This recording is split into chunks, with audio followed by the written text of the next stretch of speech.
अस्ति नै रुफ चुहायो सबै फुटायो हिजो अक्टोबर 31 मा ब्रिस्बेनमा ठुलो रूपमा असिना पानी परेको छ र त्यसले गर्दा ब्रिस्बेनको यो स्प्रिङ फिल्ड लेक भन्ने ठाउँमा पनि निकै घरहरूमा क्षति पुगेको छ र त्यहाँ 1 दर्जन भन्दा नेपालीको घरमा पनि क्षति पुगेको भन्ने हामीले खबर पाएका छौँ। टेनिस बल साइजको चाहिँ असिना पर्यो होइन, त्यसले गर्दा चाहिँ roof completely like more damage छ है।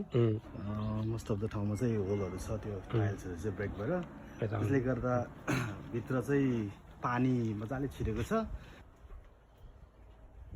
सोलर प्यानल पुरै गएको छ है।